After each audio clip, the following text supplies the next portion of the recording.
بسم اللہ الرحمن الرحیم۔ مولانا محمد سعد صاحب کے رجوع کے سلسلے میں دارالعلوم دیوبند کی طرف سے ضروری وضاحت۔ گزشتہ دنوں جناب مولانا محمد سعد صاحب کے حضرت موسیٰ علیہ السلام کے واقعے سے رجوع کے اعلان کے بعد ملک و بیرون ملک سے لوگ دارالعلوم دیوبند کے موقف سے متعلق مسلسل سوال کر رہے ہیں۔ اس موقع سے یہ وضاحت ضروری ہے کہ مولانا کے رجوع کو اس ایک واقعے کی حد تک تو قابل اطمینان قرار دیا جا سکتا ہے، لیکن دارالعلوم کے موقف میں اصلاً مولانا کی جس فکری بے راہ روی پر تشویش کا اظہار کیا گیا تھا اس سے صرف نظر نہیں کیا جا سکتا، اس لیے کہ کئی بار رجوع کے بعد بھی وقتاً فوقتاً مولانا کے ایسے نئے بیانات موصول ہو رہے ہیں جن میں وہی مجتہدانہ انداز، غلط استدلالات اور دعوت سے متعلق اپنی ایک مخصوص فکر پر نصوص شرعیہ کا غلط انطباق نمایاں ہے، جس کی وجہ سے خدام دارالعلوم ہی نہیں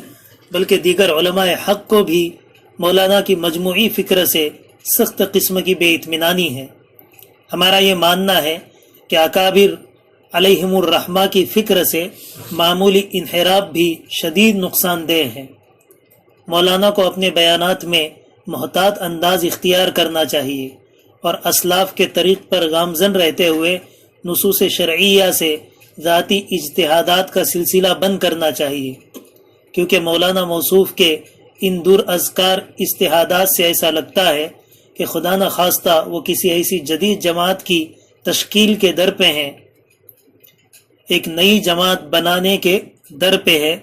جو اہل سنت والجماعت اور خاص طور پر اپنے اکابر کے مسلک سے مختلف ہوگی۔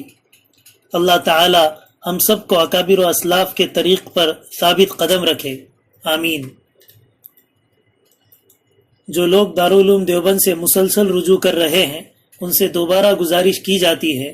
کہ جماعت تبلیغ کے داخلی اختلاف سے دارالعلوم کا کوئی تعلق نہیں ہے، پہلے دن سے اس کا اعلان کیا جا چکا ہے۔ البتہ غلط افکار و خیالات سے متعلق جب بھی دارالعلوم سے رجوع کیا گیا ہے، دارالعلوم نے ہمیشہ امت کی رہنمائی کی کوشش کی ہے۔ دارالعلوم اس کو اپنا دینی اور شرعی فریضہ سمجھتا ہے۔